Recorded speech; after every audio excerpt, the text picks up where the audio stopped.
It's a really dreary, rainy day out, and not much can really cheer these days up for me, except a bunch of new plants. I got sent a bunch of plants from Aroidasia, and we're gonna see just how good they are. And some of these plants are plants that I personally would never have the budget for, so I'm really excited to see if they survive shipping, if they're doing okay considering how cold the weather is, and just all that sort of stuff. So let's see. I'm not sure how to tackle opening up this box because it is wrapped up like Fort Knox, but I'm just gonna start cutting and hope we can get it open. I'm not sure exactly how many plants they sent. There's a few that I know they did send, and then some that are just complete surprises. So let's see. I'm not gonna look at the label for any of these plants either if they have them, just because I want to be as surprised as you guys. All right, and the first one, it is my first Anthurium. Okay, these actually look really, really good.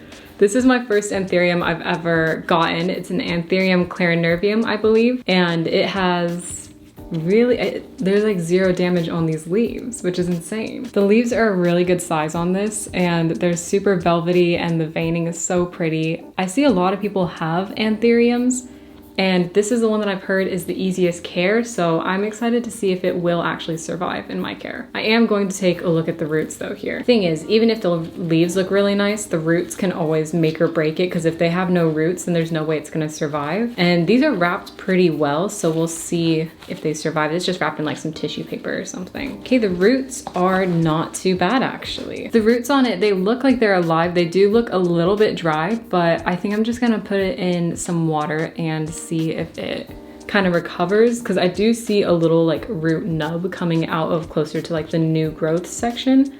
But if they're not rotted, I feel like I have a chance of bringing them back. So let's keep our fingers crossed. All right, so the next one, once again, I'm not looking at these labels just because I want to be surprised when I open up whatever it is. All right, this one, I think this is what I was most excited for. This is a Philodendron Florida Beauty. It's one of those variegated Philodendron Floridas, and it looks pretty good as well. There's one dead leaf. It looks like it's the oldest leaf, so that's pretty much expected at this point. But the variegation on these plants is so pretty, and I've been wanting one for such a long time, but these are way out of my budget. You can see the variegation on those leaves. It's just so pretty, and I have a regular Philodendron Florida, and the leaf shape is really fun anyways, so if you follow me, you know that I really love yellow variegated plants, so this is a must-have, and it was really nice that they had it on their website available. And I'm just praying that the roots are in good shape, or at least decent and workable. The roots on this one are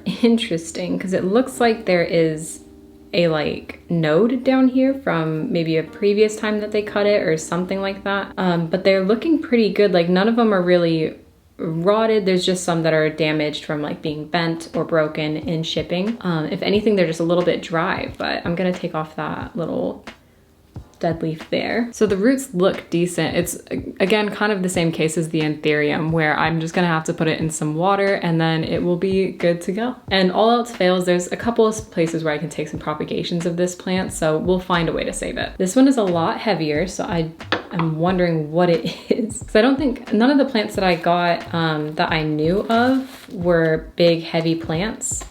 So I'm kind of interested what this is. Oh, this one I'm really excited about too. Gotta kind of shake it out a little bit. Okay, this is a much bigger plant than I was expecting for this one. Oh my goodness. So this is a Variegated Bromeliad, and this is one that has been on my wish list forever, and the variegation on this one is so good. Sometimes you see variegated Bromeliads and there's only a little bit, and this one, this is some of the best variegation I've seen. I have to show it sideways just because it's such a big plant, but just look at all those leaves. They look so pretty.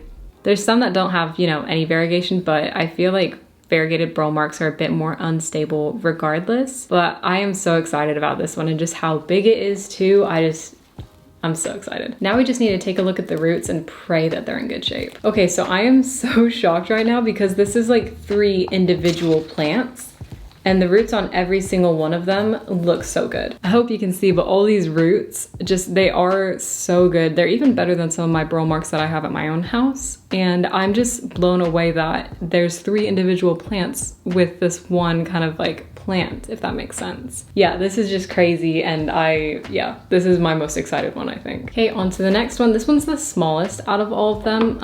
I still just can't think what this one is though. This is one that I've been wanting for a long time, and it's not necessarily that it's like impossible to find or anything, but I just have a hard time finding like a good size because I don't want a massive plant, and I just want one that looks good and healthy, and sometimes it's just hard to find those. It's just a Jade Skindopsis, and I love Skindopsis. I have so many varieties in my home, so just a plain green one, it's everything I need. It looks just like my regular Exotica and kind of like my Skindopsis argius of it, but it literally just has the green variegation only. And yeah, I'm super excited about this one. This one probably looks the most damaged, if we're gonna even call this one damaged, out of the rest of them.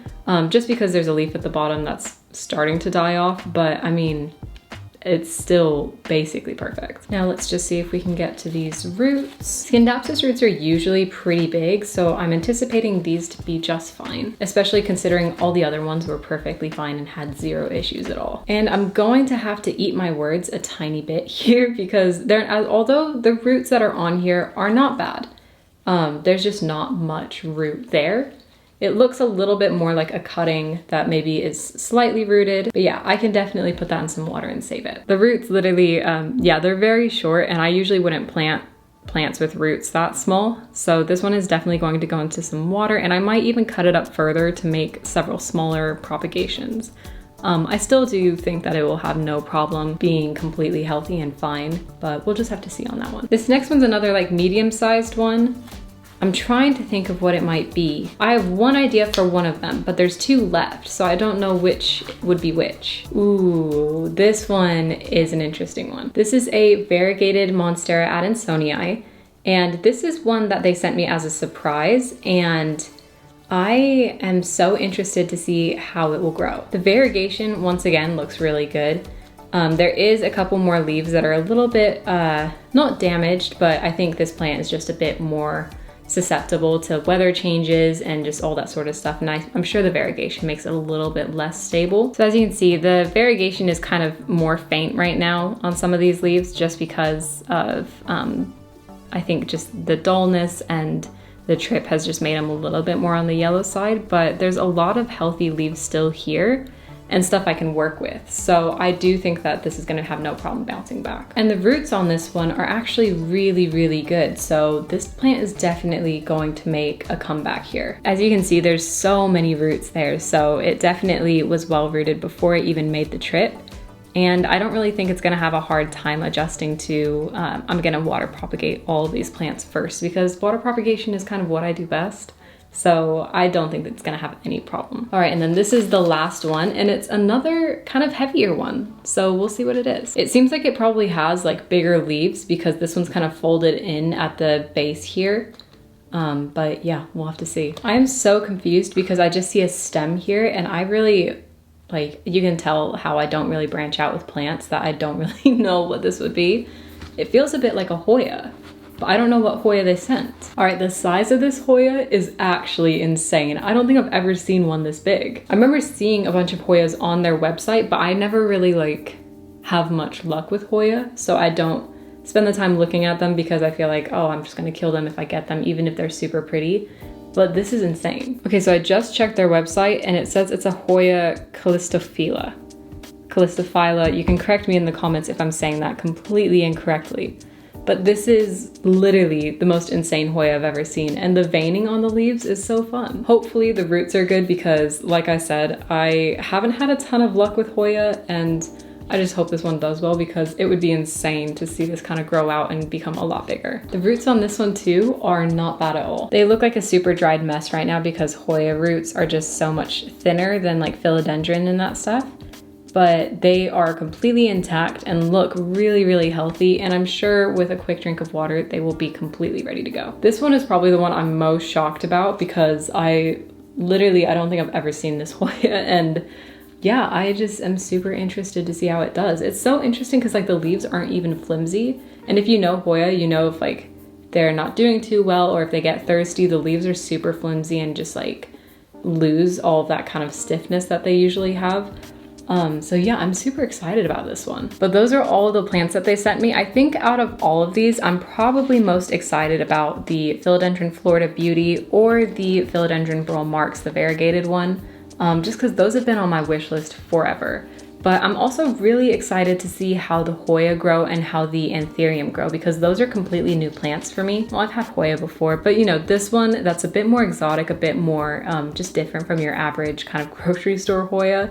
It's so exciting that I get the opportunity to grow these. Again, these are from Aroidasia, and honestly, these are in such good shape, so I definitely recommend ordering from them. But thank you guys so much for watching this plant haul. I hope you guys enjoyed, and I'll see you in the next one. Take care.